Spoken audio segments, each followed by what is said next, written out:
During the start of the war years, the ladies, CWA ladies, had a table on Murray Street, and on that table they had a template of the HMS Gawler name, and they asked the public, as part of a penny drive, to come and place pennies and half pennies on those templates so they could raise funds.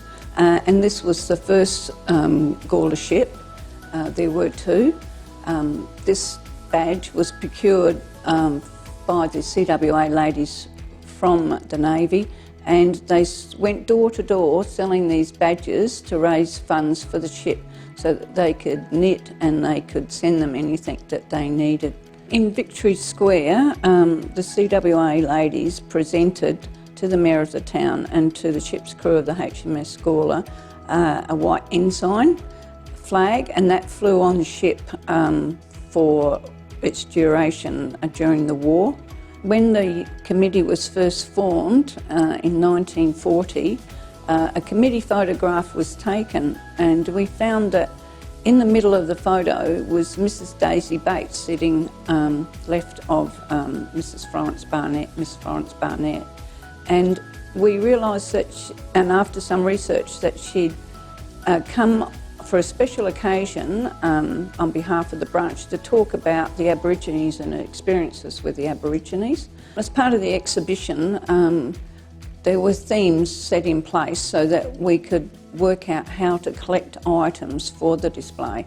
This theme here was Our Dream, Our Hall, and in 1962 at 7 Reed Street we finally got our first hall. The women had raised money between 1940 to 1962 to have their own hall. Why? Because they had restrooms all over town, they'd rented rooms, people had lent them rooms, and they just found it so hard to do their work in the community. Miss Patricia Malloy opened the hall on the 10th of May 1962, which was our first hall, and Lady Bastian also was speaking, and Mrs. Dolling was present as well, and the Mayor of Gawler. 7 Reed Street, we had to give that up to the Woolworths complex, and we did a deal with the council in that they would give us another hall in place of the Reed Street Hall, because we'd spent all those years finally getting our hall and then thinking we were losing it. So the new hall was opened in April 1998 and consisted of a car park, a big hall, kitchen, storeroom and restrooms.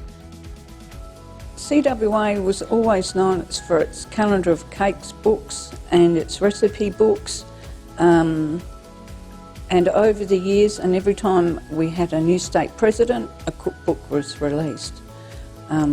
And a lot of and of course our ladies use this for cooking, and we've obtained these through our members and members past. Miss Patricia Malloy was our president in 1962 and opened our first hall. So it's appropriate to see her with the ladies with a cup and saucer in her hand, and of course everyone knows that through SACWA we're noted for our scones, but then we're not just tea and scones. Nancy Mitchell is still a member to this day, but we've got an outfit that she wore in 1966 to Country Women's, and we're honoured to have that because there's not many times you can actually get the picture with the lady in the dress at the same time, and that's her younger self. Our CWA Gawler branch in 1950 formed their first choir, and they sang all throughout the Gawler area, and they made some lovely little folders of themselves and to keep their song sheets in, because the song sheets in those days were just loose. And so we're lucky enough to have some of those old folders that they had, thanks to Ivy Sample, because she was one of the singers that started it up. And They just sang everywhere, and they also sang an Aboriginal lullaby, and we believe that's passed down probably from Mrs. Daisy Bates. This exhibition was opened in Gawler on the 10th of May 2021. Even though we're celebrating our 80 years, unfortunately because of COVID we couldn't celebrate last year, so we had it this year. And Mrs. Lay came along and spoke to us, and she is our SACWA patron. And there's a story that this is the now, and the now is so much different from the then, from what how we dress, how we do meetings. Just everything has changed. I remember in the minutes hearing about women getting excited about the first refrigerator, and now look at what we have in appliances and what we demonstrate today. So we've come a long, long, long way. Our motto is sharing and caring with action, and as part of that, we help in the community with emergency aid, we support events, we fundraise, whether it's garden seats in Gawler, it's a lift fund, it's for anything to do with the Anzacs. We support the community, and we have in so many ways in 80 years. We've of course had fires around our town, and one of the ones well known is the pinery fires. And to help people straight away, our ladies went straight out to the houses with carrying buckets of love. But because there was so much pilfering in people's homes, they were told they had to sing out where they were from, what they had, so someone didn't shoot them. And then we also cater. We've catered for the Queen, we've catered for a lot of dignitaries, we've catered at the Town Hall during the coronation. We've done so many things, Operation Flinders, Terrific Kids. So many things are connected to us in this town, as with the town of Gawler, and with the mayors hanging flags for us from the surrogate flag in 1994 that was hung in the main street to Associated Country Women of the World. We're associated with Country Women of the World. Why? Because we help women worldwide, and we help, even during the war years, we help women worldwide, and the Lord Mayor's Food for Britain. So we care and share worldwide, not just in our community. This was written in 1952 to Mrs. Hodbin, and Mrs. Hodbin and her husband actually had a store in Gawler at that time, and we used to SACWA used to rent that out for members to meet.